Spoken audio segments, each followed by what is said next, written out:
Assalamualaikum warahmatullahi wabarakatuh, sahabat pengguna YouTube dimanapun berada, semoga senantiasa sehat. Jumpa lagi dengan kami Simala Bapis. Jika pada dua video sebelumnya kami mengurai masing-masing menjelaskan apa itu kolom biovlog, mulai dari tahap dasar atau tahap awal ya. Jadi sebelum teman-teman budidaya ikan air tawar, entah itu ikan nila, ikan bawal, ikan patin, ikan tawes, ikan mas dan sebagainya dengan metode biovlog, teman-teman harus tahu dulu metode biovlog itu apa. Nah, itu sudah kami uraikan pada video sekitar 1 minggu yang lalu, dan kemudian 3 hari kemudian kami membuat video bagaimana menghitung kubikasi air ya. Kubikasi air ini sangat kita butuhkan untuk menentukan aplikasi ya kan. Aplikasi itu seperti probiotik, dolomit, garam, kemudian molase yang kita butuhkan itu berapa, termasuk pompa yang ideal itu berapa, dan itu sudah kami upload pada video 2 hari yang lalu teman-teman semua.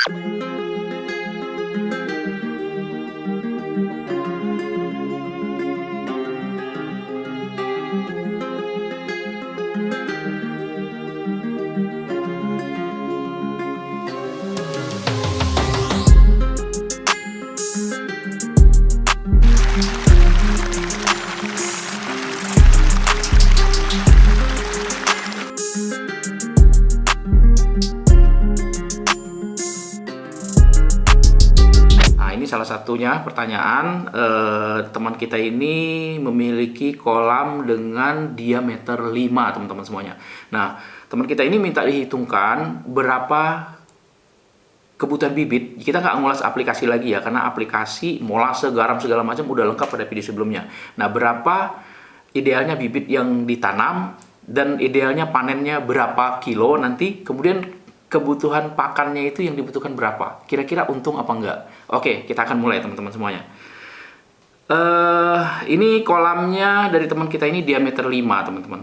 Nah, seperti sudah kami uraikan pada video sebelumnya, kolam diameter 5 itu kita harus menentukan dulu jari-jari. Jari-jari atau rumusnya R itu adalah separuh daripada diameter. Nah, kalau diameter 5 berarti jari-jarinya itu bagi 2 ya teman-teman. Nah, ketemunya itu 2,5. Nah, ini penting. Sehingga setelah ketahuan jari-jarinya 2,5, maka kita akan masuk ke rumus. Rumusnya untuk menentukan kubik air, teman-teman, itu adalah 3,14 ya, dikali tadi jari-jari. Jari-jari itu setengah lingkaran ya, teman-teman. 2,5 dikali lagi 2,5 dikali tinggi air. Nah, kebenaran di sini teman kita tinggi airnya itu 100 cm, jadi tidak terlalu sulit menghitungnya ya. 100 cm berarti kita kalikan 1, karena 100 cm itu 1 meter. Yang agak repot lagi kalau tinggi airnya kurang dari 1 meter, artinya 0,8 atau 0,9 meter. Nah, kebenaran di sini kolam diameter 5-nya itu adalah ketinggian airnya 1 meter, sehingga kita sudah menemukan kubik airnya itu adalah 19,625 kubik. Kita bulatkan saja ya teman-teman. Berarti teman kita ini memiliki kubik airnya itu 19,6 kubik. Nah, dari 19,6 kubik itu, Bang, berapa bibit yang layak kita tebar? Oke, yang layak ditebar itu berarti kita kalikan 100 ekor teman-teman. Jadi jangan padat-padat, cukup kepadatan 100 ekor. Kecuali kalau teman-teman sudah paham, misalkan nanti boleh. Nah, sehingga ketemu nih bibit yang akan kita tebar itu jumlahnya adalah 1962 ya, 1962,5. Kita bulatkan saja teman-teman, ini bisa di angka 2000 ekor ya. 1960 ekor itu kan kurang 40 ekor lagi ya teman-teman, 2000 ekor. Nah, kita bulatkan saja, berarti bibitnya ini kita gunakan 2000 ekor. Oke, sampai situ paham teman-teman? Nah, kolam diameter 5 idealnya ditebar bibit sebanyak 2000 ekor teman-teman semuanya. Lalu Bang, ideal panennya berapa? Nah, ideal panennya rata-rata kalau di Banten sendiri itu biasanya 1,4 kilo ya teman-teman. Nanti 2000 ekor ini tinggal kita bagi 4.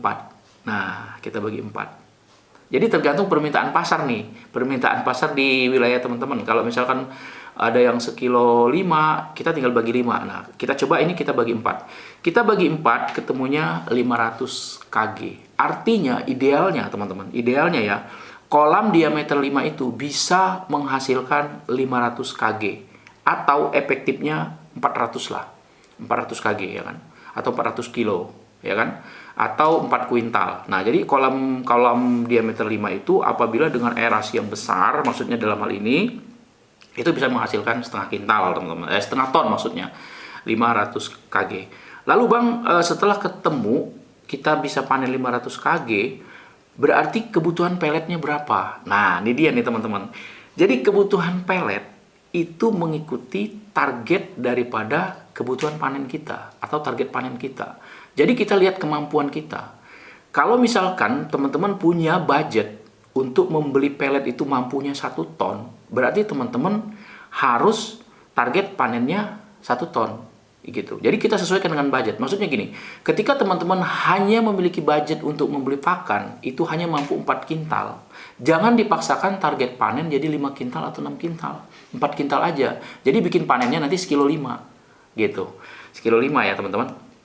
Nah, tapi kita coba ini 1 kilo isi 4. 1 kilo isi 4, maka panennya 500 kilo. Artinya kita membutuhkan pakan sebanyak 500 kilo. Kenapa? Karena bioblok itu secara teori FCR-nya itu 1:1. Artinya untuk menghasilkan 1 kilogram ikan, kita harus menghabiskan 1 kilogram pelet. Targetnya seperti itu secara teori teman-teman semuanya ya. Nah, kemudian kembali ke kolam diameter 5, berarti kita idealnya panen tuh 500 kilo, kita membutuhkan pelet 500 kilo. Pelet itu dalam satu karungnya itu harganya, dalam satu karungnya itu 30 kilo. Berarti ini kita bagi 30 teman-teman nih. Gampang kan ngitungnya? Nah, berarti untuk kolam diameter 5, teman-teman itu membutuhkan 16,6 karung atau sekitar 17 karung. Jadi teman-teman butuh 17 karung nih, gitu. 17 karung ya. Nah, kemudian teman-teman dari 17 karung itu sekarang kita berhitung harga. Nah, berapa sih harga? Nah, 16 karung ya. Nah, sekarang 16 karung itu terakhir kemarin kami beli, kami tidak menyebut merek ya teman-teman, tidak menyebut merek. Terakhir kemarin kami beli pelet itu harganya terus naik teman-teman. Jadi mulai dari 352 naik 360, beli lagi udah 370, beli lagi terakhir kemarin 378.000 per karung. Kami tidak sebut nama mereknya. Nah, itu yang protein 35% ya. Sekarang kalau 16 karung kita kalikan saja, misalkan harga sesuai dengan harga kami kemarin yaitu 378.000 teman-teman. Berarti teman-teman harus menyediakan budget untuk pelet itu sebesar 6.300.000 untuk pelet. 6.300.000. Oke, sampai di situ paham ya teman-teman? 6.300.000 untuk pelet. Kemudian sekarang kita akan hitung kebutuhan. Kebutuhannya seperti ini. Untuk menghasilkan 1 kilogram ikan, ya kan? Untuk menghasilkan 1 kilogram ikan kita membutuhkan modal itu antara lain adalah pelet, listrik, aplikasi, segala macam aplikasi ya, nggak kita sebutkan satu-satu. Tapi coba aja kita akan telisik. 378.000 satu karung peletnya itu beratnya 30 kilo ya teman-teman. Berarti kita bagi 30. Berarti dalam 1 kilogram pelet itu harganya 12.600. Itu kalau kita beli karungan. Oke, sampai di situ. Nah, dari 12.600 ini kemudian kita membutuhkan biaya listrik, kemudian aplikasi-aplikasi dan lain-lain itu sekitar 3.000. Kita butuhkan untuk menghasilkan 1 kilogram ikan. Berarti dari pelet 12.600 kita akan tambahkan 3.000 teman-teman. Nah, berarti untuk menghasilkan 1 kilogram ikan, teman-teman, untuk menghasilkan 1 kilogram ikan, teman-teman membutuhkan modal 15.600. Sampai di situ paham, teman-teman? Kita kembalikan ke kolam yang teman kita yang D5 tadi. Kolam D5 tadi kan idealnya panen 500 kg, seperti itu kan? Berarti modalnya kita kalikan nih, 15.600 kita kalikan 500 kg nih, teman-teman. Jadi, untuk menghasilkan ikan setengah ton saat ini ya, untuk wilayah Banten khususnya, untuk menghasilkan ikan setengah ton, udah ketahuan teman-teman butuh modal 7.800.000. Oke, sampai di situ ya teman-teman, 7.800.000 itu untuk menghasilkan itu. Jadi kalau teman-teman punya budget kurang dari sini, jangan memaksakan, itu sarankan. Karena fatal nanti dampaknya. ketemu enggak, uang kita sudah keluar, ya kan? Sementara ikan, kalau telat pemberian pakan justru akan berdampak buruk nantinya. Nah, jadi untuk menghasilkan 500 kg ikan, teman-teman harus menyiapkan modal sekitar 7.800.000. Lalu bagaimana dengan hasil? Oke, sekarang kita save 7.800.000, teman-teman. Kita kembali ke 500 kg ikan, target panen tadi ya. Nah, kalau misalkan teman-teman panen 500 kg ikan sesuai target, harga jual misalkan untuk di wilayah Banten itu kalau eceran tuh 35.000. Oke lah, kalau jumlah segini kita jangan menghitung jual ke pengepul ya, karena pengepul itu harga paling 29, 28. Kita hitung saja misalkan harga eceran 35.000 ya teman-teman. Oke, nanti disesuaikan dengan wilayah teman-teman. Artinya 500 kg ikan itu menghasilkan 17.500.000. Oke. 17.500.000 itu harga jual kotor ya teman-teman, kotor nih. Kita kurangi modal kita tadi 7.800.000 teman-teman. Jadi kita tuh masih sebenarnya memiliki keuntungan 9.700.000 dalam limit waktu 3 bulan.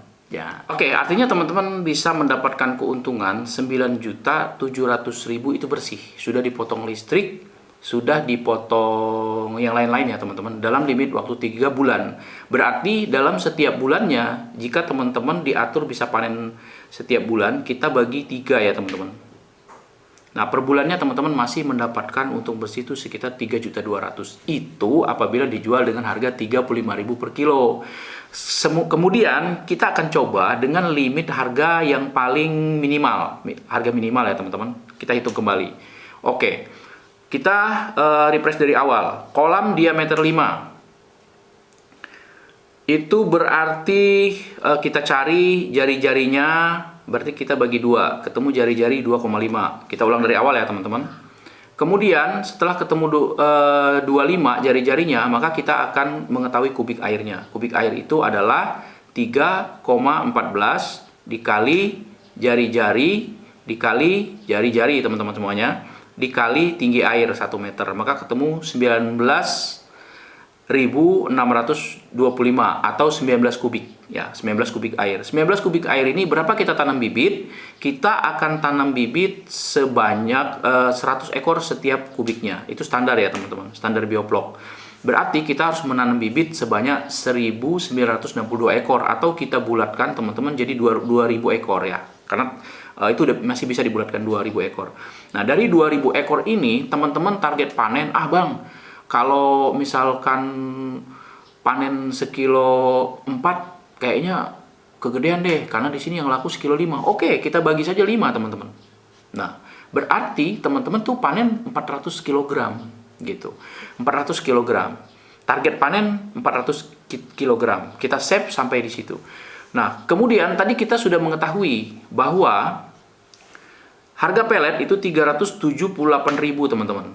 Kita bagi 30 kilo, berarti 1 kilogram pelet itu harganya 12.600 kalau kita beli karungan. Kemudian biaya operasional ikan kita tambahkan 3.000 teman-teman. Pertanyaannya, Bang, 3.000 buat apa? Buat listrik, buat beli molase dan segala macam, buat lain-lain lah operasional ya. Jadi itu per kilogram ikannya itu 3.000. Makanya biaya operasional kita 15.600. Oke, sampai di situ teman-teman, kita kembalikan lagi. Dengan biaya operasional 15.600 untuk menghasilkan tadi target 400 kg ikan yang sekilo 5 nih teman-teman ya. Berarti kita membutuhkan modal teman-teman 6.240.000. Oke, untuk menghasilkan 400 kg ikan. 400 kg ikan ya. Tebar 2.000 bibit, panen 400 kg, panennya sekilo 5. Itu kita membutuhkan modal 6.240.000. Kita save sampai di situ teman-teman. Lalu berapa keuntungan petani? Kita hitung. Keuntungan petani kita target 400 kg. Kita anggap saja kita jual ke pengepul untuk wilayah Pandeglang itu kali 28.000 saja teman-teman. 28.000 ya. Nah, berarti kita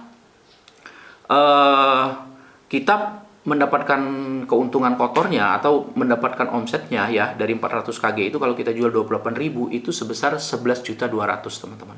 11.200.000 itu kita kembali tadi modal kita adalah 6.800.000, berarti kita kurangi 6.800.000. Berarti teman-teman masih memiliki keuntungan 4 juta untuk kolom D5.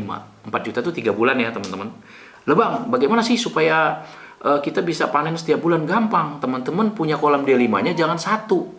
Jadi teman-teman punya kolom D5-nya itu minimal 3 atau 4. Jadi bikin kolom D5-nya itu bikin 3 atau 4. Itu teman-teman bisa panen setiap bulan. Artinya teman-teman bisa mengambil untung bersih itu sebesar 4.400.000 dengan target penjualan 400 kg dalam sekali panen dengan harga limit paling rendah di sini adalah 28.000. Itu artinya masih ketemu teman-teman. Oke, kita nggak panjang-panjang bikin videonya supaya bisa lebih mudah mencerna ya teman-teman semuanya. Kalau sekarang kita hitung-hitungan harga dan nanti kita akan bahas yang lain-lain ya tentang kendala, hal-hal yang lain. Nah, pada video ini kita tidak perlu terlalu lebar dulu. Videonya nanti kita akan ulas di video yang lain. Mudah-mudahan ini menjadi inspirasi buat teman-teman semuanya dan mudah-mudahan ini menjadi amal jariah buat kita. Jangan lupa bagikan video ini ya. Semoga menjadi inspirasi bagi teman-teman kita yang lain yang mungkin sedang mencari-cari referensi apa sih usaha yang bisa digapai dengan modal yang tidak terlalu besar dan masih bisa kita lakukan sambil bekerja teman-teman semuanya. Jangan lupa nantikan video kami selanjutnya. Kami akhiri. Assalamualaikum warahmatullahi wabarakatuh.